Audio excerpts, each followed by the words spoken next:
Dari nomor 12 sampai kau bosan, silakan. Baca silakan. Oke, saya baca ya. Ini sebenarnya permulaan penderitaan. Ini abang harus lihat temanya di atas dulu, bang. Abang pernah Kristen kan? Jadi sebenarnya sebetulnya abang ini tahu. Sebelum kita membaca ini, kita lihat dia punya konteks di atas itu. Apa itu? Permulaan penderitaan. Ayat 12, seorang saudara akan menyerahkan saudaranya untuk dibunuh. Demikian juga seorang ayah tetap terhadap anaknya, dan anak-anak akan memberontak terhadap orang tuanya dan akan membunuh mereka. Kamu akan dibenci semua orang oleh karena namaku, tetapi orang yang bertahan sampai kesudahannya, ia akan selamat. Nah, sudah saya jelaskan tadi sama abang bahwa Bang Faruk, sayangnya dengar lu baik-baik, bahwa dalam ayat itu sebenarnya ini gambaran masa sulit menjelang akhir zaman, di mana di situ itu diuji loh, bang. Gitu loh, Bang Faruk. Jadi abang ini, jadi tunggu. Jadi sebetulnya dalam pandangan abang seperti apa sih ayat ini menjelaskannya? Dalam pandangan abang itu seperti apa? Coba. Oke, saya tanggapin ya. Makanya aku bilang, Rey, kalian itu masih Kristen karena kalian nggak pernah baca Bible. Kalau kau udah pernah baca ini, nggak mungkin berani mulutmu berkata begitu, gitu loh, Dinda. Karena kalau kau baca dari nomor 3-nya sampai di ujung perikop nomor 13-nya, di sini ada menjelaskan konsekuensi ketika kau jadikan Yesus sebagai panutan. Ketika kau mengikuti Yesus. Nah, di nomor 13 dikatakan yang bertahan, ya, yang bertahan dengan kondisi semeraut seperti itu, dialah yang selamat. Kondisi apa itu? Nah, di nomor 12 kita baca. Kondisi yang terjadi pada keadaan seorang saudara akan menyerahkan saudaranya untuk dibunuh. Demikian juga seorang ayah terhadap anaknya. Ya. Dan anak-anak akan memberontak terhadap orang tuanya dan akan membunuh mereka. Terjadi pembunuhan, saling bunuh satu sama lainnya ketika engkau ingin menjadikan Yesus sebagai pengikutmu, sebagai panutanmu. Maka di nomor 13 dikatakan, kamu akan dibenci semua orang oleh karena namaku. Tetapi orang yang bertahan sampai kesudahan, ia akan selamat. Bertahan sampai kesudahan mana? Sampai pada kesudahan kondisi di nomor 12 tadi. Sekarang saya tanya sama kamu, Rey, kamu layak nggak jadikan Yesus sebagai panutanmu? Layak lah, bang. Layak. Makanya okay. Kan itu sebenarnya. Tunggu dulu, jangan dipotong dulu. Jika kamu nyatakan layak jika kamu nyatakan layak menjadikan Yesus sebagai panutanmu, konsekuensi yang harus kau lakukan adalah apa yang tertulis di dalam Markus 13 nomor 12-nya. Seorang saudara akan menyerahkan saudaranya untuk dibunuh. Demikian juga seorang ayah terhadap anaknya, dan anak-anak akan memberontak terhadap orang tuanya dan membunuh mereka. Sekarang saya tanya, kapan kamu berencana membunuh ayahmu?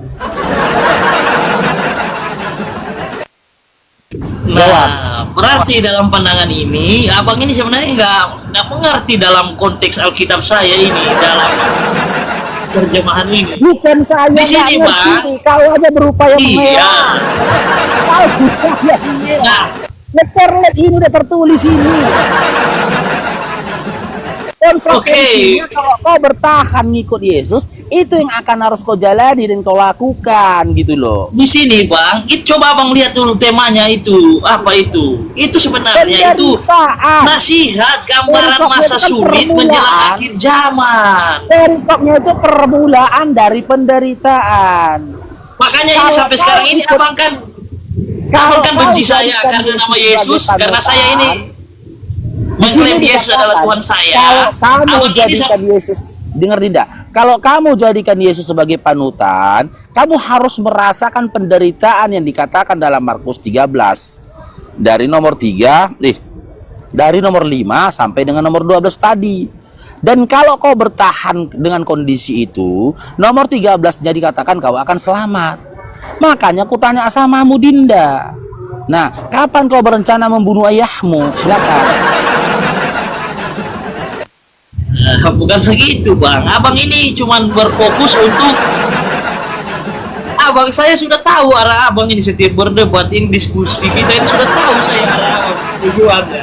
Jadi gini loh Bang Faruk, saya pikir Bang Faruk kita pakai data aja ya. Ini. Satu perikop kita baca ini. Satu perikop kita baca ini. Ketika Yesus duduk di atas zaitun, berhadapan dengan bait Allah, Petrus, Yakobus, Yohanes, dan Andreas bertanya sendirilah kepadanya, katakanlah kepada kami bila mana itu akan terjadi dan apakah tandanya, kalau semuanya itu akan sampai kepada kesudahannya. Nomor 5-nya, maka mulailah Yesus berkata kepada mereka, ini apa katanya, waspadalah supaya jangan ada orang yang menyesatkan kamu. Akan datang banyak orang dengan memakai namaku dan berkata, akulah dia, kata Yesus. Nah, dan mereka akan menyesatkan banyak orang. Siapa yang datang menemui Paulus, ya, sosok di dalam KPR 9 nomor 3-5 yang menemui Paulus itu mengaku dirinya Yesus. Dan berdasarkan ayat ini, Markus 13 nomor 6 kata Yesus, dia adalah si penyesat. Sudah? Dan apabila kamu mendengar deru kerang atau kabar-kabar tentang perang, janganlah kamu gelisah. Semuanya itu harus terjadi. Ingat ya, tetapi itu belum kesudahannya, sebab bangsa akan bangkit melawan bangsa dan kerajaan melawan kerajaan. Nah, mulai pertikaian ini disampaikannya nih, akan terjadi gempa bumi di berbagai tempat dan akan ada kelaparan. Semua barulah permulaan penderitaan menjelang zaman baru. Sudah, tetapi kamu ini hati-hatilah. Kamu akan diserahkan kepada majelis rumah ibadat, dan kamu akan dihadapkan ke muka penguasa-penguasa dan raja-raja karena aku, kata Yesus. Ya, ingat ya, karena dia, ini konsekuensinya mengikuti Yesus, kata dia, sebagai kesaksian bagi mereka. Nah, nomor 10-nya, tetapi Injil harus diberitakan dahulu kepada semua bangsa. Nah, dan jika kamu digiring dan diserahkan, janganlah kamu khawatir akan apa yang harus kamu katakan, tetapi katakanlah apa yang dikaruniakan kepadamu pada saat itu juga. Sebab bukan kamu yang berkata, melainkan Roh Kudus. Nah, ini mulai masuk ini ya, poin-poinnya, konsekuensinya kalau kamu mengikut Yesus nih. Seorang saudara akan menyerahkan saudaranya untuk dibunuh. Demikian juga anak akan memberontak terhadap orang tuanya dan akan membunuh mereka. Nah, ini endingnya tadi ku katakan samamu tadi. Kamu akan dibenci semua orang oleh karena namaku. Tetapi orang yang bertahan pada kesudahan, ialah yang akan selamat.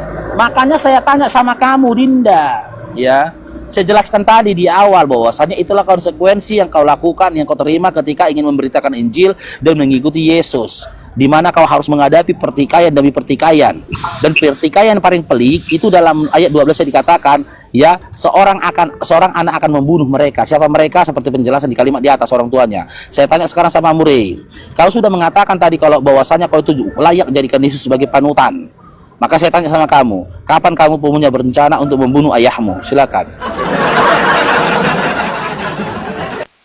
Kan saya bilang ini loh Bang Faruk, bahkan sampai sekarang ini Bang Faruk ini akan membenci saya kalau saya memakai nama Yesus. Maksudnya gini loh Bang, arahnya bukan ke situ. Dengar lo Bang Faruk. Iya, tunggu Bang Faruk, sabar. Maksudnya pertanyaanku apa? Iya, abang tanya kapan ini saya harus membunuh, menyerahkan ini segala macam itu tadi sudah dibilang. Nggak ada segala macam, nggak ada. Iya, maksudnya nggak ada aku ngomong segala macam. Saya itu maksud di dalamnya itu saudara bunuh ayahku. Pertanyaanku apa? Coba ulang. Pertanyaanku apa? Kapan saya akan membunuh ayah saya, gitu kan? Iya. Jawab kapan? Tidak, saya tidak membunuh Bang. Saya tidak membunuh ayah saya. Berarti kamu tidak layak memberitakan Injil dan bukan kamu tidak layak mengikuti bukan Yesus. Tidak layak. Itulah bukti. Dengar dulu, sabar. Bukan tidak layak. Itu sabar dulu. Tidak jadikan terus sebagai ini panutan. Selesai. Bukan tidak layak, Bang. Tidak layak. Sabar dulu, sabar. Tidak layak. Sekarang bukan saya sabar. Sekarang saya tunggu. Tunggu, jangan dilanjutkan lagi.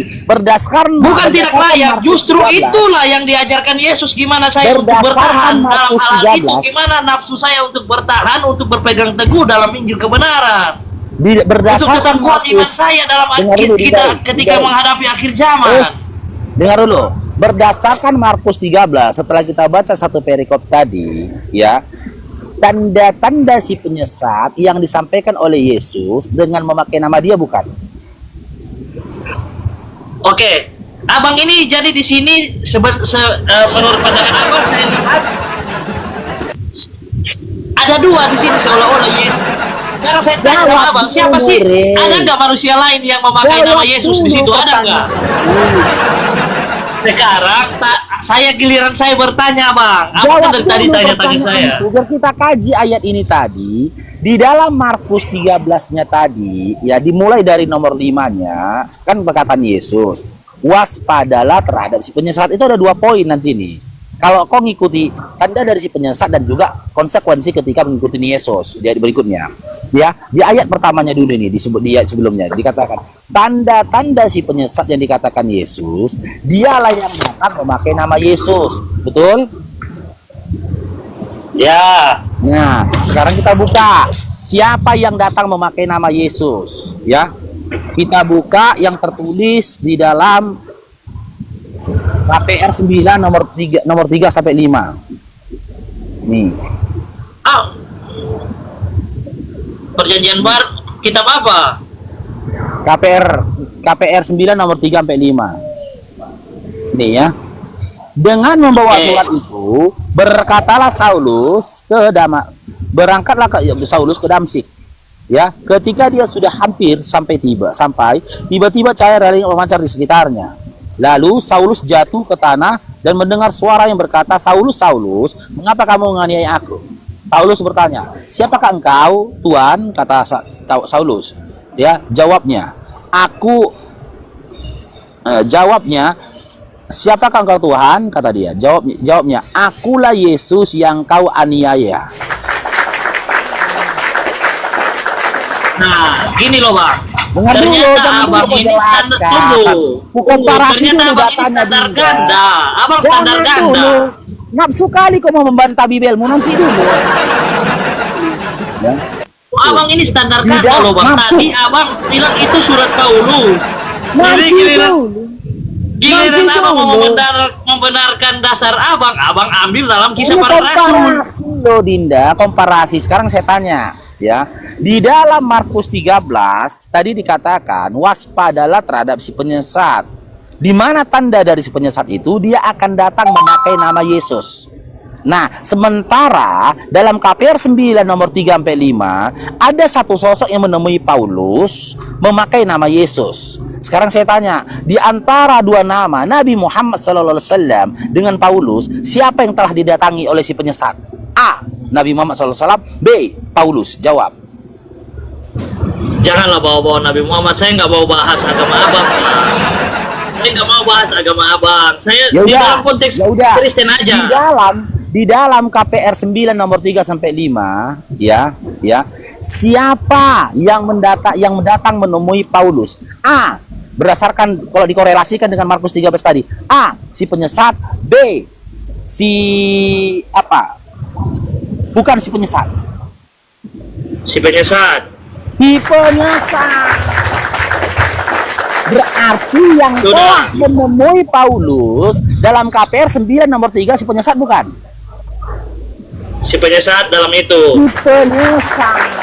Oke, sudah. Sekarang saya diam dulu. Diam dulu. Ikutnya belum. Markus 13-nya belum selesai. Nah, lalu di ayat selanjutnya Yesus itu memaparkan tanda-tanda atau konsekuensi ini. Di ayat selanjutnya Yesus itu abang, gantian dulu. Gimana abang terus ini? Enggak ada giliran saya ini. Yang itu udah clear. Poin ini kita kaji di awal sekarang. Saya dulu yang tanggapi dulu dong. Kita kaji. Yang di awal tadi, tema di awal tadi kita kaji. Saya nanggapi dulu. Yesus itu memaparkan konsekuensi untuk mengikuti dirinya di akhir zaman, ya, di mana kau akan menghadapi penderitaan, peliknya kehidupan. Nah, di mana di sini dikatakan dalam Markus 13 nomor 12 ini. Dikatakan di sini Markus 13 dicatat adik-adik Kristen di bawah ya, dicatat ya. Ya Bang, oke, saya tanggapi dulu Bang. Seorang saudara akan menyerahkan saudaranya untuk dibunuh. Demikian juga seorang ayah terhadap anaknya. Dan anak-anak akan memberontak terhadap orang tuanya dan akan membunuh mereka. Jika benar kau ikut Yesus, Rey, aku mau tanya, kapan kau rencana akan bunuh ayahmu? Silakan. Oke, saya tanggapi dulu ya. Tadi abang ini kita itu bernarasi dalam kitab Markus, dan saya itu gali, saya eksegese saya ngambil lagi ke kitab Efesus. Kata abang, oh itu surat Paulus. Jadi abang itu seolah-olah tidak menerima. Nah, jadi saya bisa bilang abang ini standar ganda. Karena apa? Giliran abang ingin membenarkan apa yang sudah abang tuturkan, abang ambil dari Kisah Para Rasul. Sementara itu surat Paulus yang tadi itu. Jadi abang ini gimana? Kasih dasar dulu, fondasikan dulu dasarnya yang benar-benar supaya tidak berpindah ke kiri, ke kanan.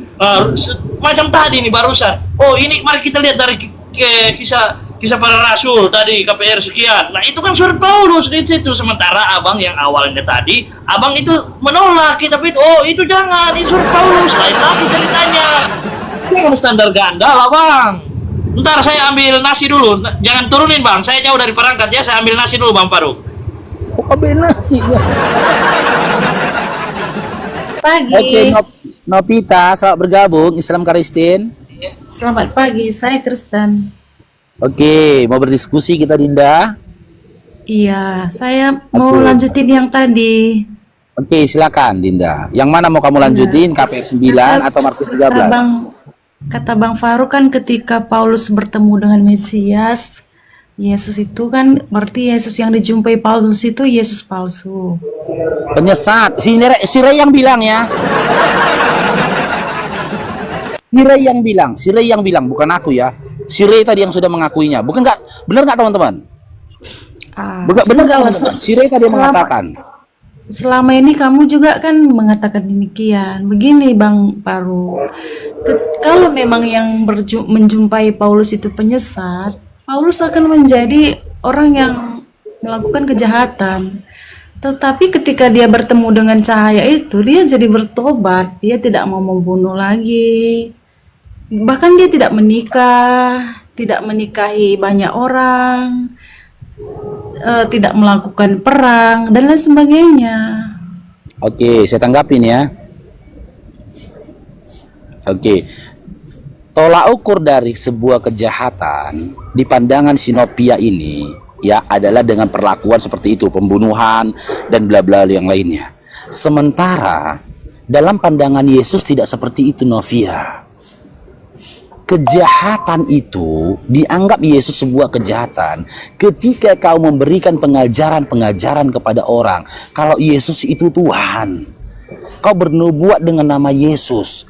Kau bermukjizat dengan nama Yesus. Itulah sebuah kejahatan dikatakan Yesus seperti apa yang tertulis dalam Matius 7 nomor 22 sampai 23. Bukan membunuh. Karena apa? Ya, iblis itu nggak pernah membunuh dia. Dia menyesatkan. Ya. Apa kejahatan yang dikatakan Yesus?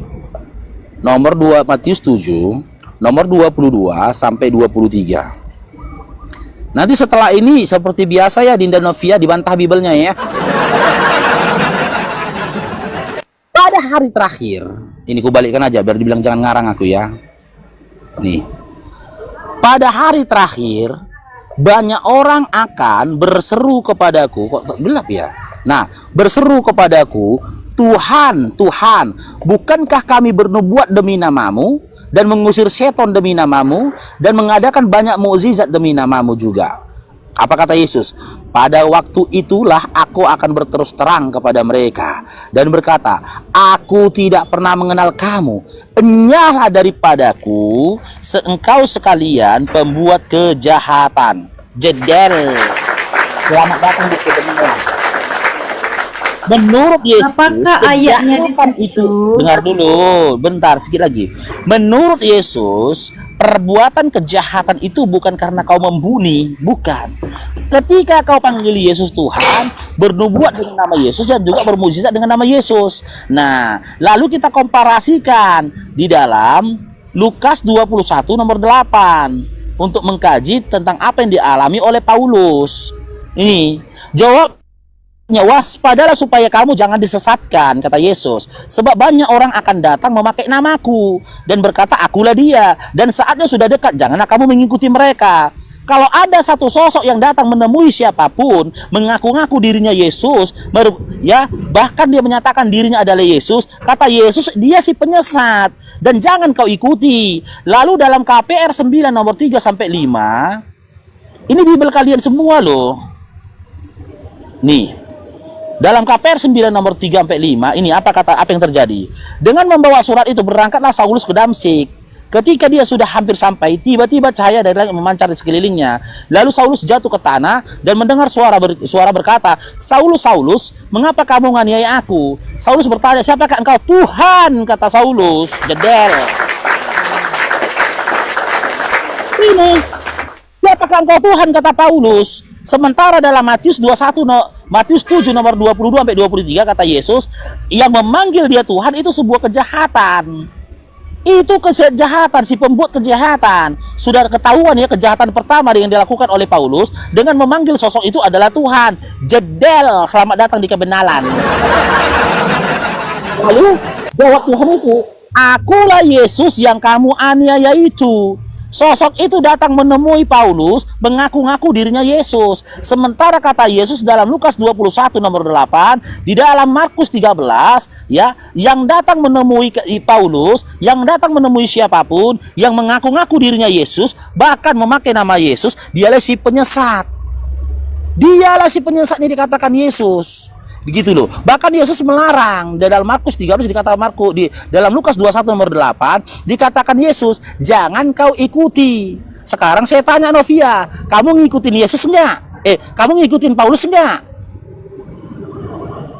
Begini ya, Paru ya. Saya tanya, kamu ngikutin Paulus enggak? Setelah itu kamu bernarasi. Saya mengikuti Yesus dan Paulus. Nah, jedel berarti kaulah si penyesat yang dikatakan Yesus. Selamat datang di kebenaran. Oke, Bang.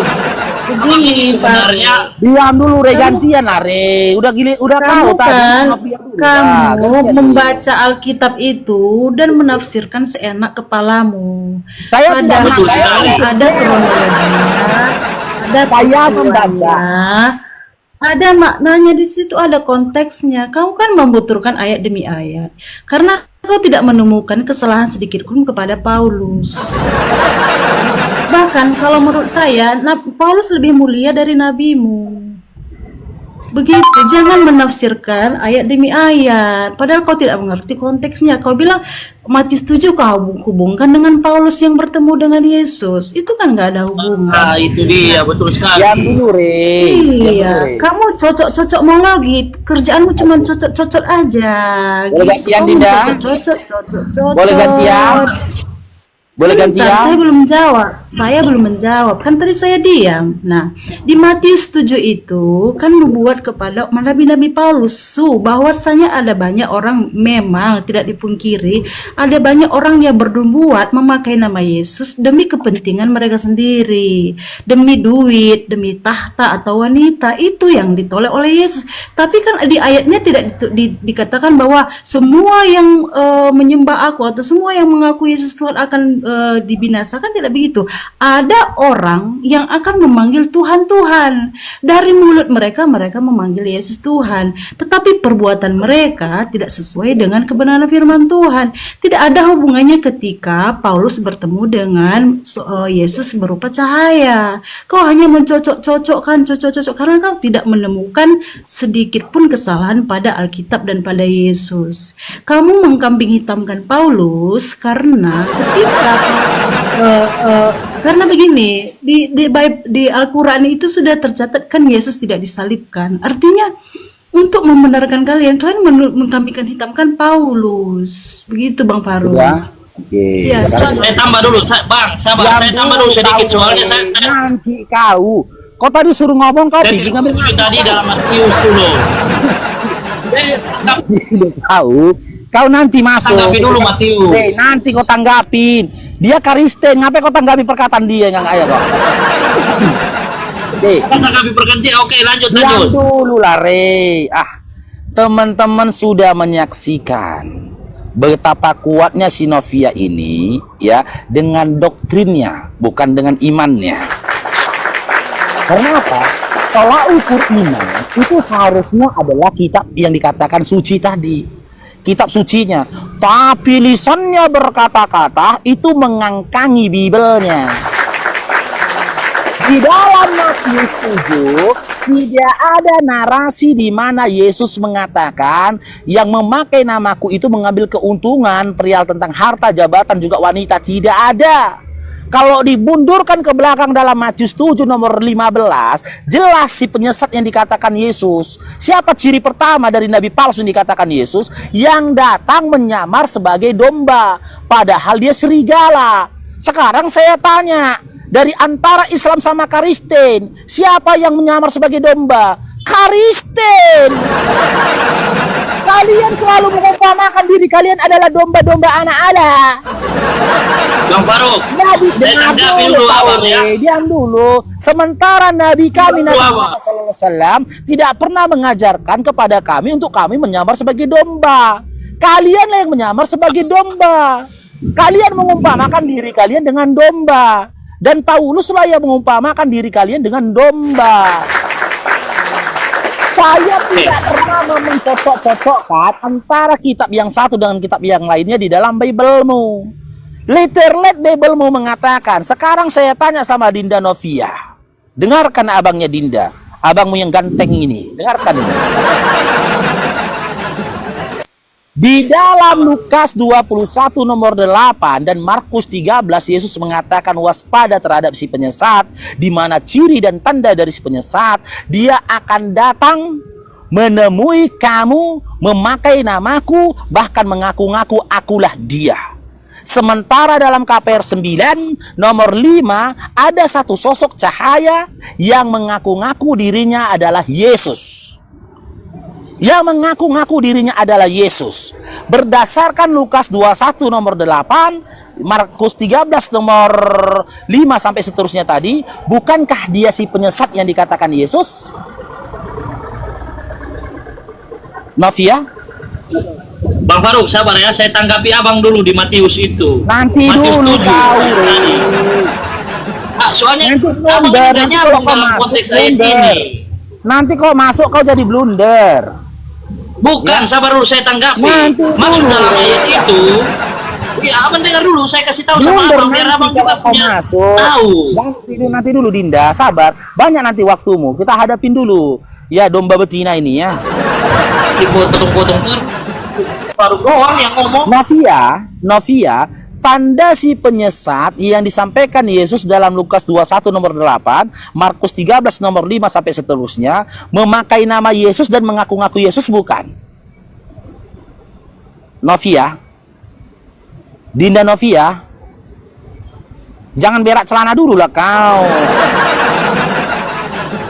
Sementara tunggu dia Novia. menjawab, saya kasih tahu dulu sama abang ya, dalam Matius tadi tuh, yang abang bilang bukan itu ditulis di mana Yesus berkata bahwa tidak semuanya yang memanggil dia Tuhan Tuhan masuk surga, tapi yang melakukan kehendak Bapa. Nah itu kan sudah jelas bang, maksud ayat itu panggilan Tuhan saja nggak cukup untuk masuk surga, tapi harus nyata dalam perbuatan dan taat sama kehendak Tuhan. Jadi dalam hal ini iman itu harus diikuti dengan tindakan, bukan cuma kata-kata doang, Bang Faruk. Paham gak abang maksud dalam ayat Sekarang itu? saya tanya sama kamu Rey, apa yang barusan kau sampaikan tertulis di dalam Biblemu atau karang-karanganmu saja? Tulis itu tadi tuh. Coba Bang Faruk lagi baca itu ayat 21 itu yang Matius 7. Dalam Matius 7:21 dikatakan, tidak semua orang masuk ke dalam kerajaan Allah, melainkan mereka yang mengikuti kehendak Bapa yang telah mengutus aku. Betul? Ya. Oke, sekarang saya tanya, sebut satu ayat dalam Bible di mana Bapak berkehendak menjadikan Yesus sebagai Tuhan dan juga sesembahan bagi iman Kristen. Silakan. Kalau kita lihat di itu lagi, coba abang lihat itu pernyataan Yesus waktu Yang saya tanyakan, sebut satu ayat, ya, satu ayat di dalam Bible di mana Bapak berkehendak. Bapak, bukan Yesus, Bapak. Di mana Bapak berkehendak menjadikan Yesus sebagai Tuhan dan juga sesembahan iman Kristen. Silakan. Kalau untuk catatan ayat seperti itu yang abang mau, yang tertulis persis seperti itu memang tidak ada. Memang tidak ada. Tapi bukan berarti itu menjadi tolak ukur. Sabar dulu, sabar dulu. Cukup. Ya, Kita Allah. diskusi ini berdasarkan data. Coba Sabar dulu, kita Bang. kaji. Saya mau kasih tahu Dengar dulu. Dengar dulu. Ya, gimana Coba kita kaji di dalam Bible apa-apa yang disampaikan oleh Bapak yang dikatakan oleh Yesus dalam Bible. Coba kita kupas Yohanes 5 nomor 37. Yesus berkata, Bapak yang mengutus aku, dialah yang bersaksi tentang aku. Rupanya tidak bisa kau lihat, suaranya tidak bisa kau dengar. Matius 11 nomor 25. Bapak itu adalah Tuhan. Sekarang saya tanya sama Ray, di dalam iman dan pemahamanmu, apakah sosok yang tergantung di kayu salib dalam kondisi tak berbaju dan tak bercelana itu adalah Tuhan? Apakah Allahnya Bang Diam Faruk dulu bisa kau. dikatakan sebagai Bapak? Dari tadi kau suruh ngomong gak mau ngomong kau. Ini Bang Faruk ini tanya terus sama saya. Saya gantian dong, saya bertanya. Jawab Ray. Apakah sosok yang tergantung di kayu salib dalam kondisi tak berbaju dan tak bercelana itu adalah Tuhan? Itu manusia. Manusia. Tapi bukan berarti tidak menjadi tolak ukur bahwa dia bukan ilahi ya. Kau laki-laki Dinda Ray, beri jawaban yang pasti, jangan pakai tapi.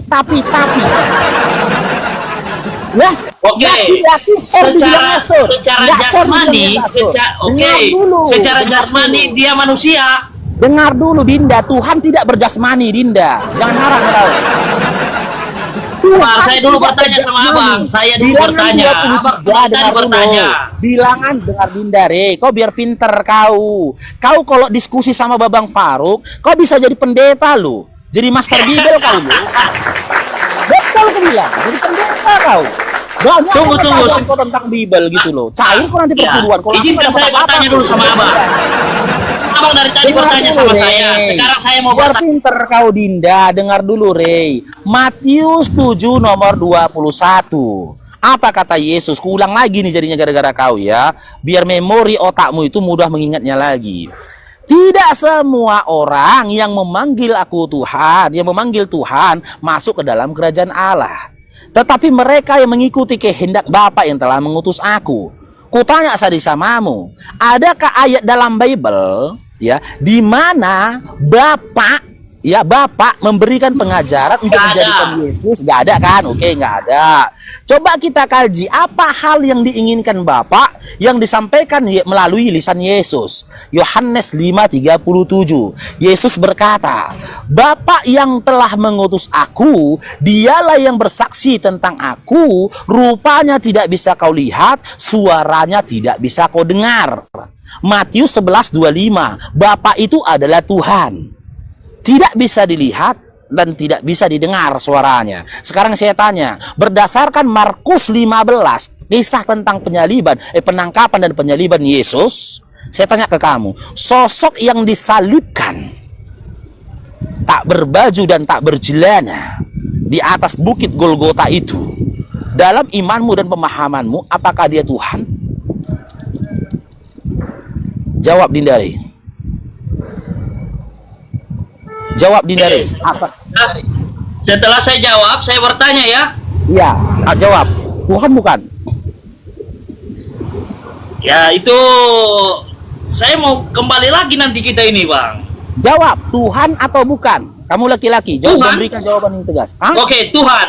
Tuhan. Nah, berarti kau telah membantah Yesus. Oke, sudah ya. Kau Saya sudah tanya membantah ganti. Yesus. Jangan lagi Tunggu. kau katakan kau pengikut Yesus. Jangan lagi.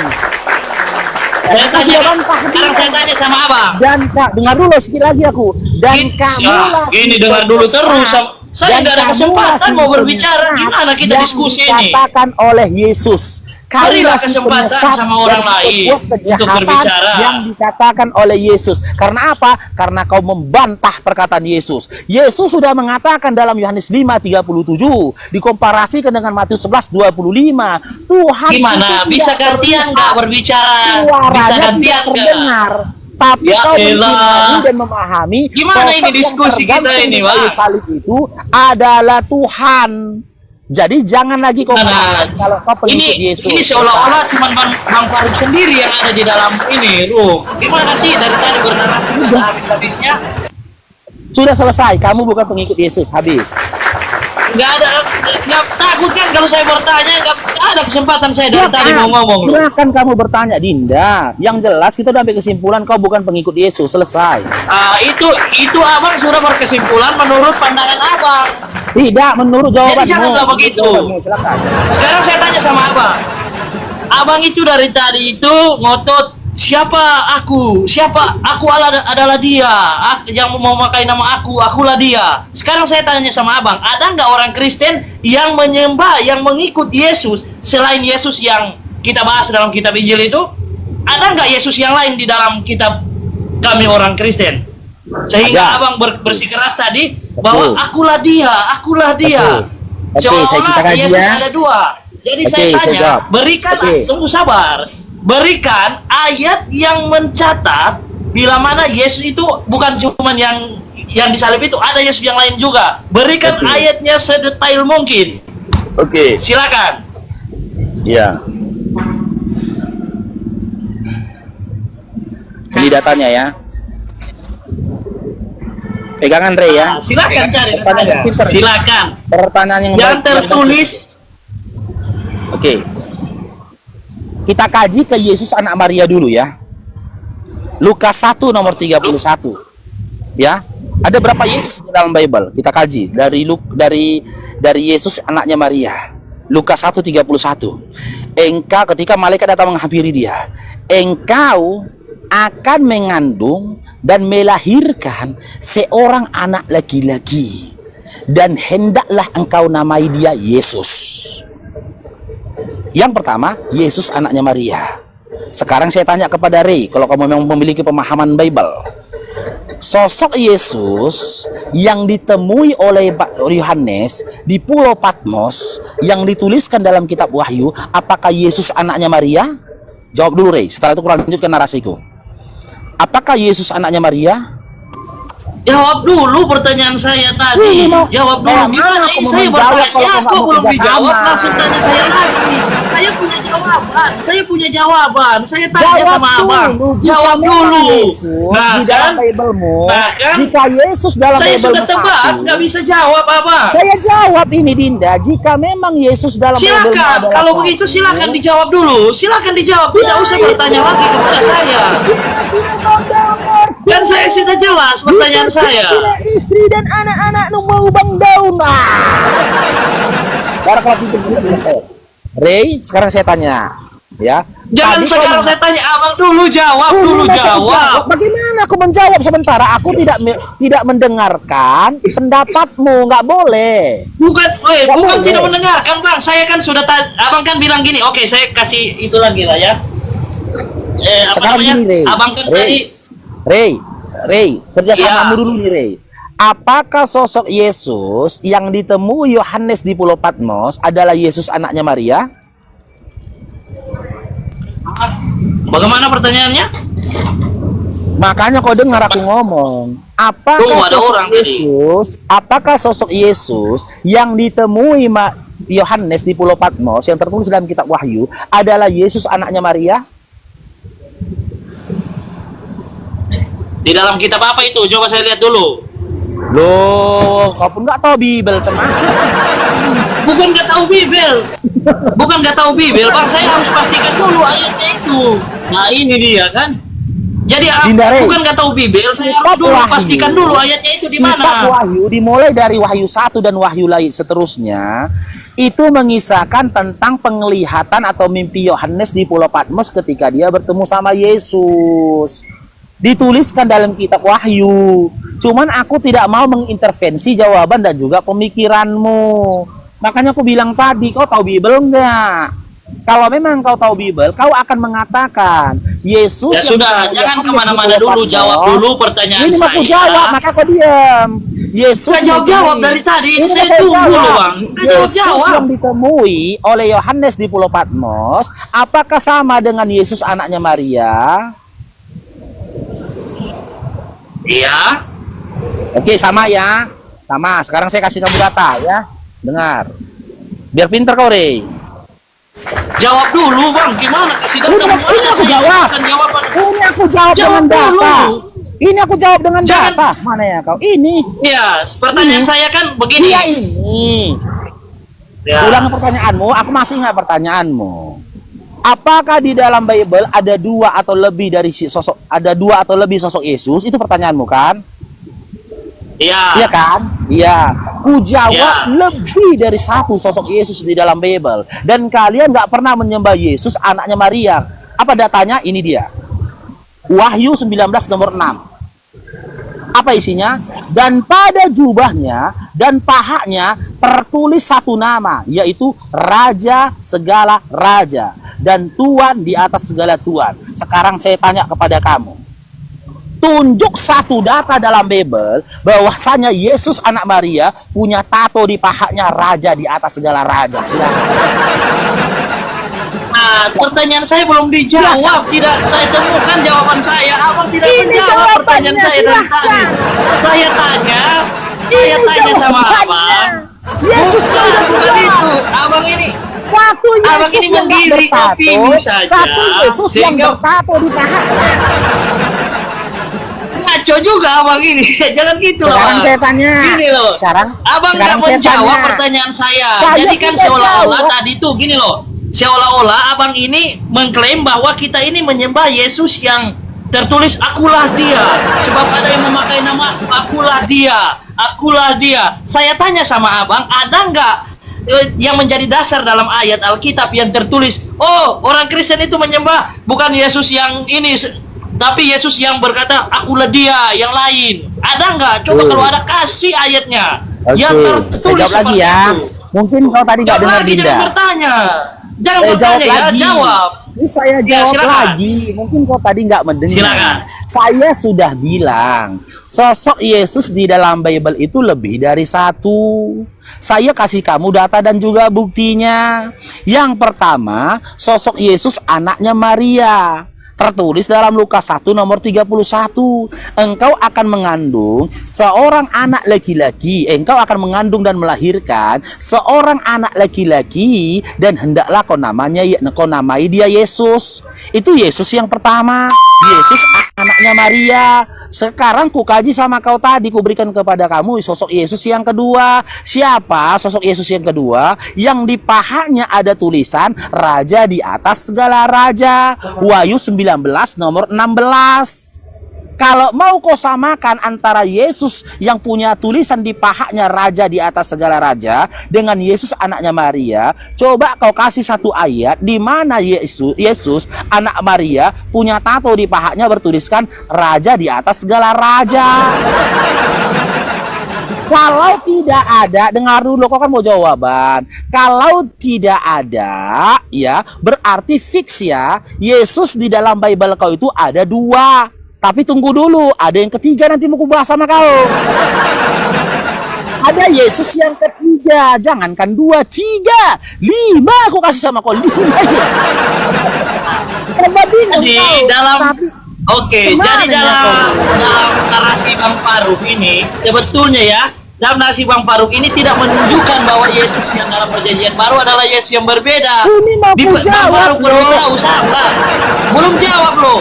Di perjanjian baru hanya ada satu Yesus Kristus, yaitu Yesus yang hidup, mati dan bangkit sebagai juru selamat dunia. Tidak ada Yesus-Yesus yang lain dalam perjanjian baru. Oke. Kalau ada saya berenang dari Laut Pasifik ke Laut Asia sekarang. Oke. Nggak ada Yesus yang lain selain Oke. Yesus yang mati dan Nggak ada bangkit ya. itu. Oke. Oke. Nggak ada. Dengan cakapmu ya. Jadi Dengan cakapmu ya. Aku bilang nggak ada ya. Jangan bernarasi yang Iya. yang Gantian lah, aneh-aneh. Dinda. Dinda gantian Dinda. Oke. Nggak ada ya pegang cakapmu ya. Oh, Sekarang jawab dulu pertanyaan saya tadi, nggak dijawab-jawab, dibolak-balik Udah terus sama dijawab, abang Mbak ini. Dinda. Lebih dari satu. Yesus lebih dari Berarti satu. nggak ada kan yang tertulis ayat bahwa Kristen ini mengikut Yesus yang lain itu? Nggak ada. Nah, sekarang oke.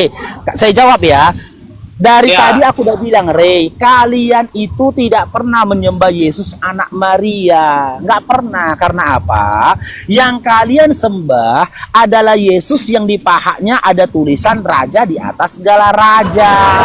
Mau tidak menjawab, ini tidak Dan menjawab kau pertanyaan juga, saya. dengar dulu, Rey. Ini pertanyaan, Ini mau- jawaban ini bukan Diam jawaban. dulu. Diam dulu, moderator di mute dulu dia, moderator. Aku udah mau klimaks ini dengan narasiku teman-teman. Poinnya sudah mau sampaikan ini, ya. Ini berat menyampaikan ini sebenarnya teman-teman. Tapi aku minta doa dari teman-teman sekalian lah, biar jangan teman-teman Kristen ini menganggap yang tidak-tidak. Karena apa yang aku sampaikan ini adalah data, ya. Sementara Yesus yang mati di kayu salib, kalau kau baca kitab Markus 15 dari nomor 12 sampai seterusnya, yang mati di kayu salib, ketika dia mati di kayu salib, nggak ada tulisan di pahanya raja di atas segala raja. Itu lain Dengar lagi, dulu. lain lagi. Wah, itu Yesus yang ketiga. Yesus yang Di pertama rupanya anak Maria. jauh. Dengar dulu, Lagu. Tani. Yesus yang pertama anak Maria, Yesus yang kedua ada tulisan di pahanya raja di atas segala raja, Wahyu 19 nomor 6. Yesus yang ketiga yang mati di kayu salib, tidak ada tato di pahanya raja di atas segala raja, yang tertulis dalam kitab Markus 15 nomor 12 sampai seterusnya. Sekarang Yesus keempat yang tertulis dalam KPR 9 nomor 3 sampai 5 yang bentuk cahaya. Jelas beda. Jangan kau samakan Yesus yang bentuk cahaya dengan Yesus yang dilahirkan Maria. Tidak Dari ada satu dalam ayat. pandangan Dengar dulu, Faruk Rey. ini, Rey, dengar dulu, Rey. Tidak ada satu ayat pun di dalam Bible di mana dikisahkan Maria melahirkan cahaya. Nggak ada. Maria nggak pernah melahirkan cahaya. Jelas beda kan? Yesus yang menemui Paulus dalam bentuk cahaya, bukan Yesus anaknya Maria, karena Maria tidak melahirkan cahaya. Sekarang Yesus yang kelima. Wahyu 5 nomor 6. 5 ada. Makanya kau nggak baca Bible, makanya kau Kristen. 5 Yesus kutunjukkan nama kau. Nanti ku tanya, ku kesampaikan nama kau, Yesus yang mana yang kau sembah? oke. Jelas bukan untuk Dari Yesus kelima Maria Yesus ini. itu yang abang bilang, ada nggak Tunggu. antara dari kelima itu Itu yang bilang udah aku dan terakhir Bapa ini, adalah Rey. satu atau aku ada di dalam Rey. Bapa? Ada nggak di situ? Rey. Ada Rey. nggak? Kalau Rey, ada yang ini- bilang aku dan Bapa adalah Sabar satu, dulu, Rey. dan Ini data yang terakhir. Yang lain itu Ini data yang terakhir, jangan dibilang teman-teman Kristen aku ngarang.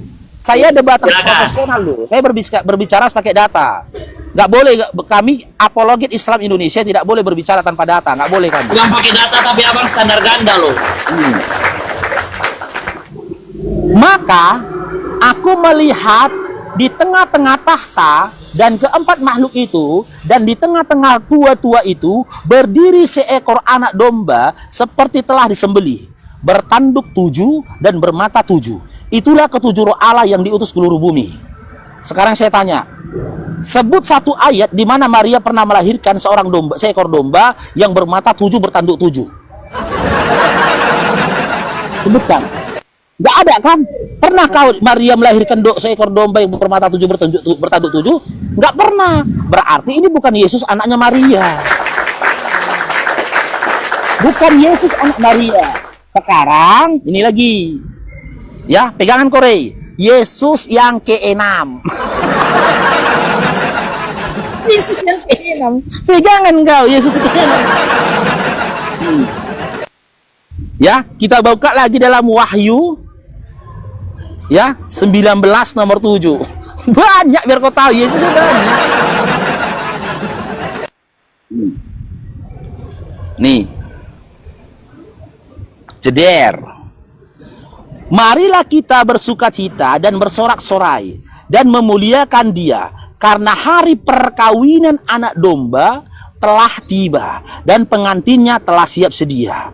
Perkawinan anak domba. Siapa anak domba ini? Kita buka dalam Yohanes 1 nomor 36. Yohanes 1 nomor 36.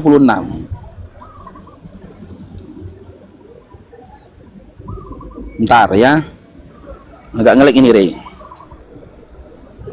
Ditep-tep layarnya teman-teman ya, ditep-tep layarnya teman-teman. Ini datanya ini. Yohanes 1 nomor 36. Dan ketika ia melihat Yesus lewat, ia berkata, "Lihatlah anak domba Allah. Lihatlah anak domba Allah." Sekarang saya berikan narasinya. Jelas, Yesus yang ada dalam Wahyu 19 nomor 7 bukanlah Yesus yang dilahirkan Maria. Karena Maria tidak pernah melahirkan domba yang minta kawin. Tidak pernah. Tidak pernah Maria melahirkan domba yang minta kawin. Jelas eksplisit dalam Lukas 1:31, Maria itu mengandung dan melahirkan seorang anak laki-laki, bukan seekor domba. Sekarang saya tanya sama kamu Dindari, ya. Sekarang saya tanya sama kamu Dindari. Dari keenam sosok Yesus yang kupaparkan tadi, ya, apa dasarnya dan apa dalilnya serta apa legalitasnya kau yakin yang kau sembah itu adalah Yesus anaknya Maria? Sementara Yesus anaknya Maria berbeda dengan Yesus kelima lainnya. Silakan Dindari. Ya, ya. Kalau kita lanjutkan lagi ada 9. Lanjutkan. Kondisi Rey udah kepanasan, udah 6 aja dulu kita kasih. Silakan Rey. Tunggu, Bang. Oke. Dalam pandangan Abang sudah bernarasi Yesus 1, Yesus 2, bahkan sampai Yesus 6 tadi. Itu sangat-sangat berkontradiksi dengan kekristenan kami. Karena bagi kami orang Kristen yang kami sembah hanya Yesus satu-satunya jalan yang juru selamat yang hidup. Bukan Yesus-Yesus yang lain, tidak ada. Dan memang terbukti di dalam Alkitab itu, dalam Perjanjian Baru kalau kita mengkaji lebih dalam lagi, tapi kalau orang seperti Bang Faruk ini tidak bisa mendalami Alkitab kami. Karena pandangan Bang Faruk untuk mengkaji bahwa Yesus itu hanya satu-satunya Allah itu lain, keluar dari jalur-jalur konteks ceritanya itu. Dari sini ke sini standar gandanya banyak. Jadi teman-teman Kristen yang ada di bawah sini ya, kalau kita melihat dalam pandangan Bang Faruk untuk mendalami kekristenan Alkitab untuk mengenai Yesus, ini jelas-jelas sangat berbeda. Dan Bang Faruk ini belum mendalaminya. Jadi makanya wajarlah kalau dia bilang ada Yesus 1, Yesus 2, bahkan sampai banyak katanya tadi Yesusnya. Tetapi bagi kita orang Kristen, Yesus hanyalah Yesus satu-satunya juru selamat kami yang hidup. Tidak ada yang lain. Sekian dan terima kasih abangku. Selamat siang. Tuhan Yesus berkati Bang Faruk. Loh, kamu kemana? Enggak, itu saja. Itu saya cuma mau kasih tahu itu. Berarti pandangan kita berbeda dalam hal itu. Ya sudah, mau apa lagi? Jika apa yang kunarasikan jika apa yang kunarasikan hadir dari hawa nafsuku, boleh saja kau membantahku. Tapi apa yang kunarasikan tadi Dindare dan teman-teman Kristen di bawah berangkat dari sayangnya aku kepada kalian. Wallahi, berangkat dari sayangnya aku kepada kalian. Karena apa? Ya, dari apa yang kupelajari di dalam Bible. Dari A sampai Z, dari awal sampai detik ini, aku bernarasi itu full dengan data ketika aku memaparkan keenam Yesus yang kusampaikan tadi kepadamu. Tapi jika kamu tetap mengotot, Yesus yang kau sembah itu adalah Yesus anaknya Maria. Sekarang saya tanya, di dalam Wahyu 19 nomor 16 tadi, di situ dikatakan sosok Yesus yang ditemui oleh Yohanes di Pulau Patmos, di pahanya ada tulisan, Raja di atas segala raja. Jika memang itu adalah Yesus anaknya Maria, sebut satu ayat di dalam Bible di mana dikisahkan ketika Yesus anak Maria itu lahir, di pahanya sudah ada tertulis Raja di atas segala raja. Silakan Rey, kasih satu ayat dalam Bible di mana Maria melahirkan seorang bayi, di mana bayi itu di pahanya tertuliskan Raja di atas segala raja. Kasih datanya Rey, silakan. Oke, berangkat dari narasi yang sudah Bang Faruk bangun itu tidak menjadi finish bahwa Yesus kita itu berbeda-beda. Ya, oke Bang. Dan kalau Abang bertanya dalam kitab Wahyu itu kita sudah berbicara ke lainnya lagi ceritanya itu. Itu kitab Wahyu itu bukan sembarang, bukan paling kalau kita untuk mengeksegese Bang. Kitab Wahyu ini. Jadi saya tidak bilang untuk saya bahwa saya tidak bisa. Saya bisa untuk membahas abang dalam kitab Wahyu, tapi belum sekarang. Nanti ada waktunya aja. Karena saya harus mendalami lebih dalam lagi, Bang. Kitab Wahyu ini bukan sembarang, Bang. Bukan sembarang untuk kita mengkaji seperti itu. Berarti kau belum memahami Bible dan belum mendalami Bible kan, Dinda? Saya belum terlalu mendalami dalam kitab Wahyu, abangku. Oke, tapi saya mau mendasari lagi kepada teman-teman Kristen bahwa berangkat dari kata-kata Bang Faruk, Yesus ada banyak, itu jangan didengarin. Bahwa Yesus kita hanya satu, yaitu hanyalah Yesus Juru Selamat kita yang hidup, tiada yang lain selain Dia, hanya Dia satu-satunya Allah bagi kita orang Kristen. Jangan kau framing lah, Dinda. Bukan aku Bukan yang framing, Bang. Karena pandangan tapi kita, persepsi abang sudah berbeda. Bible kau yang mengatakan, bukan aku. Oke, Bang Faruk, saya izin turun dulu ya. Saya mau makan. Nanti ada waktu saya naik lagi dengan abangku yang terganti. Ya, Bang. Oke lah, udahlah. Oke, udahlah. Gimana lah teman-teman ya? Dia berbicara dengan iman. Aku bicara dengan data. Mana nyambung? Mana nyambung gitu loh. Dia bicara dengan iman dia. Iman Kristen, iman Kristen, iman Kristen. Nggak laku iman di meja diskusi, Dinda. Nggak laku. Makanya aku bilang, kehadiran kami Apologet Islam Indonesia bagi teman-teman Kristen itu sebenarnya sebuah berkat. Karena apa? Kalau kalian nggak punya waktu untuk baca Bible, nggak ada kesempatan kalian baca Bible, kami para Apologet Islam Indonesia bisa membacakan kepada kalian Bible kalian. Tapi masalah yang kami hadapi ketika kami membacakan Bible kalian, kalian katakan kami menghujat, kalian benci kami, kalian caci kami. Seharusnya kami ini kalian berikan apresiasi, kalian kasih kami apresiasi gitu loh. Tapi kebalik, saudara muslimku yang kasih kami apresiasi.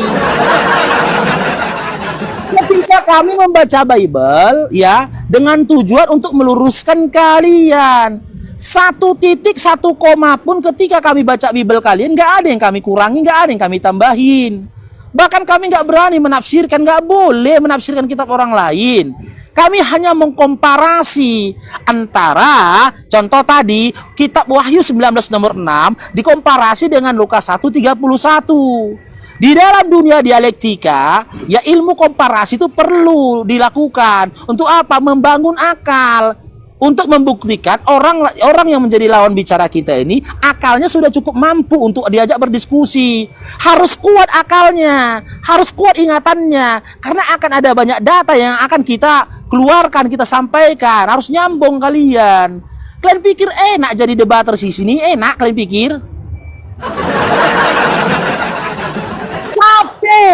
Belajarnya bertahun-tahun. Kalau kayak aku nggak masalah lah, karena mungkin aku mantan Kristen kan. Wajar, aku tahu Bible, aku mantan Kristen. Dan aku tuh bertahun-tahun baca Bible gitu loh. Cuman yang luar biasa itu siapa? Saudara-saudara muslim yang dari lahir. Kakek mana itu Bang Zuma, Unirifa, Bang Nandar, dan yang lainnya itu kakek mana dulu membagi waktunya itu bisa baca Bible dia itu. Aku respect atas itu. Dia harus disisihkan waktunya antara baca Quran, ngaji, baca hadis, baca Bible dia lagi gitu loh. Kalau aku 27 tahun aku di Kristen, wajar aku tahu Bible, orang aku mantan Kristen. Harusnya ketika kami bacakan kepada kalian Bible kalian tanpa kami kurangi titik dan komanya dan tidak kami framing kemana-mana, bahkan kami tidak menafsirkannya, kalian kasih kami apresiasi. Entah kau terbangkan kayak singa, apalagi biawak kau terbangkan, ini makian cacian yang kalian bikin tappingan di bawah ten. Malah saudara muslim yang memberikan apresiasi kepada kami. Segini tebalnya Bible kau itu loh, segini. Bertahun-tahun kami mempelajarinya. Gitu loh. Ya, jangan marah kalian. Ya, yang kami baca itu Bible kalian. Dengarkanlah narasi kami dengan hati yang teduh. Kepala yang dingin. Ya, supaya kalian tidak menangkap sebuah kebencian. Gak ada kebencian di hati kami, gak ada. Niat kami itu murni ingin berdiskusi. Bagaimana kau bisa mengomentari, mengkritik Quran kami? Bibelku aja pun kau nggak paham. Nggak paham kok Bibel kau, gitu loh. Dari semua debaters Kristen, coba kita uji siapa yang lebih banyak hafalan dan pemahaman Bibelnya. Belum ketemu aku. Yang lainnya diskusi pakai apa? Pakai laptop, di depan laptop. Apologik open bisa diskusi karena di depannya laptop. Nyontek dari laptop, nyontek dari Google. Bang Faruk ini kalian tengok, diskusi di pinggir paret. Gak ada media bantuan apapun di sini, gak ada laptop di paret-paret ini, gak ada di paret-paret ini. Di paret-paret pun kami bisa diskusi. Makanya kalian takut debat online apa offline. Karena ilmu kalian benar kata Bang Zuma dari Google dan laptop. Mati lampu, hilang ilmu, mutu. Karena ilmunya nyontek dari Google dan juga laptop. Aku yang diskusi buka komal di pinggir paret aja nggak bisa kalian hadapi. Konon kalau aku pakai laptop, gimana? Oke, kita naikkan yang lainnya ya teman-teman ya. Ini ada yang tapping ini. Siapa namanya ini ya? Siapa tadi namanya ini? JK pemburu dolar. Sudah disunat ke Faruk? Tanya mamakmu ya. Buat teman-teman Oten yang bertanya Bang Faruk sudah disunat atau belum, tanya mamaknya ya. Sudah Bang Kampung. Oke, kita naikkan lagi yang lainnya. Ada Nora Aritonang.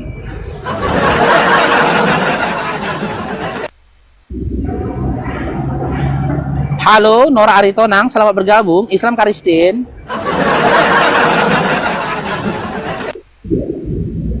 Assalamualaikum. Oh, waalaikumsalam. Oh, Islam teman-teman, Islam.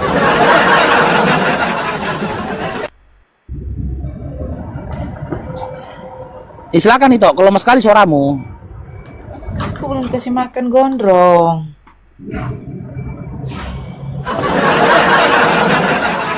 Beda ya, beda. Gondrong yang dimaksud si itu Nora sama gondrong temanku tuh berbeda. Jelas berbeda. Ya. Kalau gondrong yang dimaksud si Nora mungkin teman dia atau siapa dia itu ya. Kalau temanku tuh si gondrong itu aku tahu. Dia tadi ku tengok masih nempel dia di dinding, sandar di dinding dia. Oh, kalau gondrongku nyangkut di tiang listrik. Iya, jadi kayak mana dia mau ngasih kau makan orang yang nyangkut di tiang listrik? Kan gini toh, tiap malam ku tengok kayak ada cahaya yang lebih terang dari matahari. Iya kan? Aku pikir cahaya itu bersuara.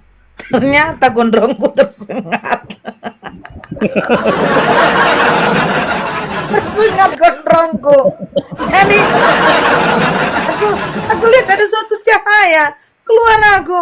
Ya Allah, ternyata gondrongku tersengat.